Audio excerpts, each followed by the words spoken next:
This Hindi dubbed video is created for educational and informational purposes only. All original rights and credits belong to the respective content creator. We do not claim ownership of the original material. If you are the copyright owner and wish to contact us, please reach out through the channel's about page. Mr. Elon Musk.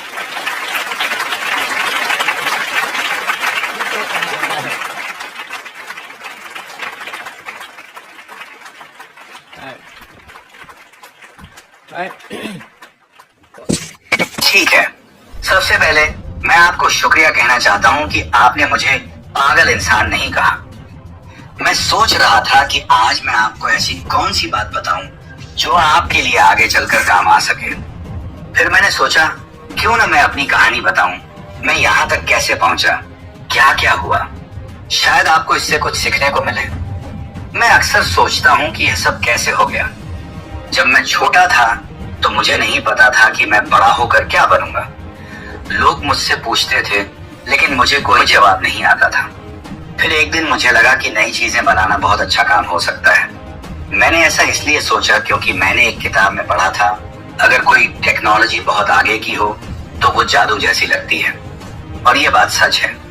अगर हम 300 साल पहले की दुनिया देखें तो आज की चीजें जैसे उड़ना, दूर किसी से बात करना, इंटरनेट पर दुनिया की सारी जानकारी मिल जाना, ये सब पहले नामुमकिन लगता था। तब लोग इन्हें जादू मानते हैं। आज हम इन्हें आम बात मानते हैं। मुझे लगता है आज की टेक्नोलॉजी तो जादू से भी बढ़कर है। इसलिए मैंने सोचा अगर मैं कुछ ऐसा बना सकूं, कुछ नया कर सकूं, खासकर टेक्नोलॉजी में, तो वो भी जादू जैसा होगा और वो बहुत जबरदस्त बात होगी। मुझे हमेशा डर लगता था क्योंकि मैं समझना चाहता था कि इस पूरी जिंदगी का मतलब क्या है, यानी हम यहाँ क्यों हैं, चीजों का मकसद क्या है। फिर मैंने सोचा अगर हम दुनिया के ज्ञान को बढ़ा सकें और ऐसी चीजें बना सकें जो इंसान की सोच और समझ को आगे ले जाएं, तो हम अच्छे सवाल पूछ सकेंगे और चीजों को सही से समझ सकेंगे। यही आगे बढ़ने का रास्ता है। इसलिए मैंने फिजिक्स और बिजनेस की पढ़ाई की, क्योंकि मुझे लगा कि कुछ नया और बड़ा करने के लिए यह जानना जरूरी है कि ये दुनिया कैसे काम करती है और पैसों और कारोबार का सिस्टम कैसे चलता है। साथ ही अगर कोई बड़ी चीज बनानी हो तो अकेले करना बहुत मुश्किल होता है। आपको बहुत सारे लोगों के साथ मिलकर काम करना होता है। इसीलिए मैं कैलिफोर्निया आया ताकि यह पता चल सके कि इलेक्ट्रिक कारों के लिए बैटरी से बेहतर क्या बनाया जा सकता है। मैंने खासकर यह जानना चाहा कि क्या कोई नई टेक्नोलॉजी जैसे कोई सुपर पावर वाला कैपेसिटर बैटरी की जगह ले सकती है। यह 1995 की बात है। उसी वक्त इंटरनेट भी शुरू हो रहा था। फिर मैंने वो सोचा या तो मैं उस टेक्नोलॉजी में रहूं जिसमें कामयाबी की कोई गारंटी नहीं है, या मैं इंटरनेट के साथ कुछ काम करूं जहां ज्यादा मौके हैं। तो मैंने पढ़ाई छोड़ दी। लेकिन अच्छी बात यह थी कि मैंने ग्रेजुएशन पूरा कर लिया था, इसलिए कोई मुझे गलत सलाह देने का आरोप नहीं लगा सकता। फिर मैंने इंटरनेट से जुड़ा कुछ काम किया, जिनमें से एक था पेपैल। शायद यह जानना अच्छा होगा कि पेपैल की शुरुआत कैसे हुई। शुरू में हमारा आइडिया था कि एक ऐसी जगह बनाएं जहां लोग अपने पैसों से जुड़ा हर काम आसानी से कर सकें। हमने एक छोटा सा फीचर भी बनाया था, ईमेल से पेमेंट करना। जब हम लोगों को अपनी चीज दिखाते थे तो हम उन्हें बड़ा और मुश्किल वाला हिस्सा दिखाते थे, पूरा फाइनेंशियल सिस्टम, पर किसी को खास दिलचस्पी नहीं थी। लेकिन जब हमने ईमेल पेमेंट दिखाया जो बहुत आसान था, तो सबको बहुत पसंद आया। तभी हमें समझ आया कि लोगों की बातें सुनना कितना जरूरी है। अगर हमने लोगों की राय नहीं मानी होती तो पेपैल शायद कामयाब नहीं होता। इसलिए जब लोग आपको कोई फीडबैक दें तो उसे नजरअंदाज मत करो। अगर जरूरत हो तो अपनी पुरानी सोच बदल लो। पेपैल के बाद मैंने सोचा ऐसी कौन सी बड़ी समस्याएं हैं जो इंसानों के भविष्य को बदल सकती हैं। ये सोच सिर्फ पैसे कमाने की नहीं थी, बल्कि ये समझने की थी कि इंसान की लाइफ को सबसे ज्यादा क्या बदल सकता है। पहली बड़ी समस्या थी पृथ्वी की एनर्जी को टिकाऊ बनाना, यानी हमें बिजली और ऊर्जा को ऐसे बनाना है जो पर्यावरण को नुकसान न पहुंचाए। अगर हम ऐसा नहीं कर पाए तो हम मुश्किल में पड़ जाएंगे। दूसरी बड़ी बात थी जिंदगी को धरती के बाहर भी फैलाना, ताकि इंसान सिर्फ धरती पर ना रहे बल्कि दूसरे ग्रहों पर भी रह सके। पहली बात की वजह से टेस्ला और सोलर सिटी शुरू हुई, और दूसरी बात की वजह से स्पेसएक्स। जब मैंने स्पेसएक्स शुरू किया तो मुझे शुरू में लगता था कि कोई भी आम इंसान रॉकेट कंपनी शुरू नहीं कर सकता। मैं इतना पागल नहीं था कि बस यूं ही कुछ भी कर डालूं। लेकिन फिर मैंने सोचा नासा का बजट कैसे बढ़ाया जा सकता है। यही मेरा शुरुआती सपना था। मेरी सोच ये थी अगर हम कम पैसों में मंगल ग्रह तक कुछ भेज सकें तो शायद लोगों का ध्यान जाएगा। मैंने इस आइडिया को नाम दिया मंगल ओसिस। इस प्लान में क्या था, हम मंगल ग्रह पर एक छोटा सा ग्रीन हाउस भेजते जिसमें बीज रखे जाते। ये बीज सूखे पोषक जेल में बंद होते। जब यह वहां पहुंचता तो उन्हें पानी से हाइड्रेट किया जाता। फिर लाल धरती पर हरे पौधों का नजारा होता।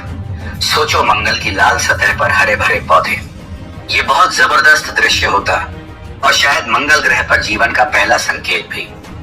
लोगों को अक्सर ऐसी ऊंची उड़ान वाले स्पेशल और हटकर प्रोजेक्ट्स में ज्यादा दिलचस्पी होती है। मुझे लगा कि इससे लोग बहुत एक्साइटेड होंगे और शायद इससे नासा का बजट भी बढ़ जाएगा। अब इससे पैसा तो शायद कमाया नहीं जा सकता था, लेकिन इसका फायदा यह होता कि इससे दुनिया में पॉजिटिव सोच और उम्मीद जगती। इसलिए मैं रूस 3 बार गया ताकि एक आधुनिक ICBM रॉकेट खरीद सकूं, क्योंकि वहीं मुझे सबसे सस्ता और अच्छा सौदा मिल सकता था। मैं बताना चाहूंगा कि 2001 और 2002 के आखिर में रूस जाना एक अजीब अनुभव था। रूसी रॉकेट आर्मी के सामने जाकर कहना, मैं आपके 2 सबसे बड़े रॉकेट खरीदना चाहता हूं, लेकिन उसमें लगे न्यूक्लियर बम आप अपने पास रख सकते हैं। यह सुनकर उन्हें लगा मैं पागल हूं, लेकिन मेरे पास पैसे थे, इसलिए बात बनी रही। कई बार रूस आने जाने के बाद मुझे समझ में आया कि मेरी शुरुआती सोच गलत थी। शुरुआत में मुझे लगा था कि लोग पृथ्वी से बाहर की दुनिया में जाने और मंगल पर बेस बनाने के लिए इच्छुक नहीं हैं। लेकिन असल में अमेरिका में लोगों में जबरदस्त उत्साह है, क्योंकि अमेरिका खोजकर्ताओं का देश है। लोग यहाँ दुनिया के कोने कोने से आते हैं। ये देश इंसानी खोज की भावना को जीता है। मगर अगर लोगों को लगता है कि कोई चीज नामुमकिन है या उससे सरकारी बजट बर्बाद हो जाएगा, तो वे उसका समर्थन नहीं करते। तीसरी रूस यात्रा के बाद मैंने तय किया कि अब हमें खुद इस स्पेस ट्रांसपोर्ट की समस्या को सुलझाने की कोशिश करनी चाहिए, और यहीं से स्पेसएक्स की शुरुआत हुई। यह फैसला मैंने उन सभी की सलाह के खिलाफ लिया जिनसे मैंने बात की थी। एक दोस्त ने तो मुझे रॉकेट फटने के बहुत सारे वीडियो दिखाकर डराने की कोशिश की,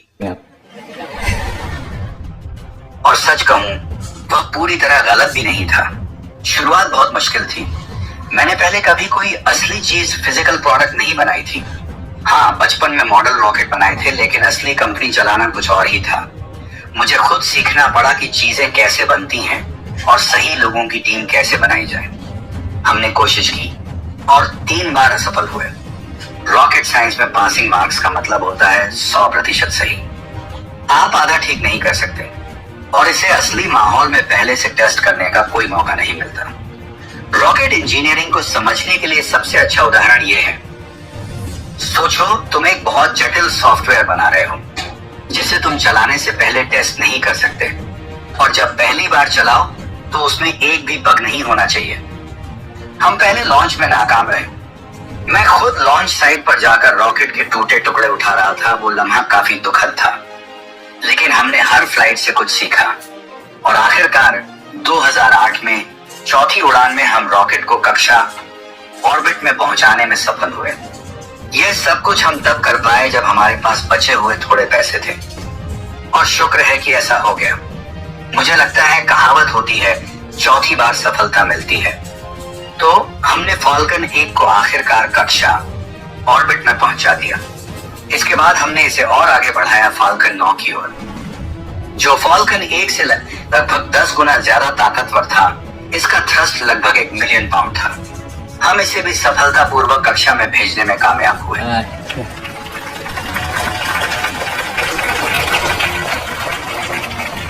फिर हमने ड्रैगन अंतरिक्ष यान बनाया, जो हाल ही में अंतरराष्ट्रीय अंतरिक्ष स्टेशन ISS से जुड़ने और सुरक्षित वापस लौटने में भी सफल रहा। यह मेरे लिए बहुत बड़ी राहत थी। अब भी कभी कभी मुझे यकीन नहीं होता कि यह सब सच में हुआ था, लेकिन इंसानियत को अगर सच में एक अंतरिक्ष जाने वाली सभ्यता बनना है, अगर हमें एक मल्टी प्लैनेट स्पीसीज बनना है, तो यह तो बस शुरुआत है। हमें इससे बहुत आगे जाना होगा। मुझे लगता है ये इंसानी चेतना को बचाने और फैलाने के लिए सबसे जरूरी कामों में से एक है। ध्यान देने वाली बात यह है कि पृथ्वी लगभग 4 अरब साल से है, लेकिन इंसानी सभ्यता, अगर हम लिखित इतिहास की बात करें तो केवल 10,000 साल पुरानी है। और यह भी हम उदार होकर कह रहे हैं। इसलिए इंसान की मौजूदगी और चेतना इस ग्रह पर अब तक एक बहुत अनिश्चित चीज रही है। हालांकि मैं पृथ्वी के भविष्य को लेकर काफी आशावादी हूँ। मैं नहीं चाहता कि लोग ये सोचें कि हम सब खत्म होने वाले हैं। मुझे लगता है कि आने वाले लंबे समय तक पृथ्वी पर सब कुछ ठीक रहेगा। जरूरी नहीं कि 100% गारंटी हो, लेकिन सबसे ज्यादा संभावना यही है। लेकिन अगर सिर्फ 1% भी खतरा है, तो भी हमें पूरी कोशिश करनी चाहिए कि हमारे पास बायोस्फीयर का एक बैकअप हो, यानी ऐसा एक और ग्रह जहां जीवन को आगे बढ़ाया जा सके। और मुझे लगता है ये बहुत जरूरी है।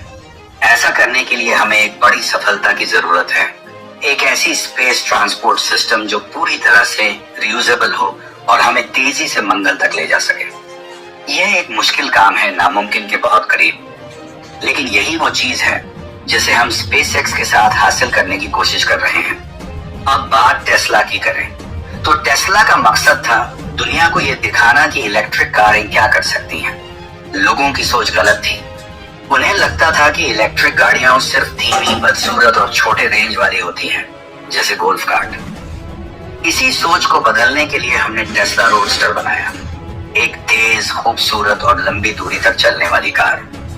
कई बार ऐसा होता है कि आप पेपर पर कुछ भी दिखा दो, गणनाएं सही हैं, सब कुछ फिट है, लेकिन जब तक आप असल में कोई चीज बनाकर लोगों को ना दिखाओ, तब तक वे मानते ही नहीं। इसलिए मेरा मानना है कि अगर आप कोई कंपनी शुरू करना चाहते हैं, तो सबसे पहले एक ऐसा प्रोटोटाइप बनाइए जो चल सके, चाहे वो थोड़ा कच्चा हो। पावर पॉइंट पर तो हर चीज बेहतरीन लगती है, लेकिन असली चीज तभी दिखती है जब वो हाथ में पकड़कर या चलाकर दिखे। रोडस्टर के बाद लोग कहने लगे, हाँ ठीक है, आपने एक छोटी महंगी स्पोर्ट्स कार बना दी, पर क्या आप कोई असली कार बना सकते हैं? तो हमने कहा ठीक है, वो भी बना देंगे। अब हम ला रहे हैं मॉडल एस, एक 4 डोर सेडान जो एकदम असली, बड़ी और कमर्शियल कार होगी। और शायद इन सबसे कुछ न कुछ सीखने को भी मिलेगा। लेकिन सबसे जरूरी बात जो मैं आपसे कहना चाहता हूं वो ये है, आप लोग 21वीं सदी के जादूगर हैं। अपने रास्ते में किसी चीज को मत आने दो। कल्पना की कोई सीमा नहीं है। जाओ और कुछ जादू करो। धन्यवाद।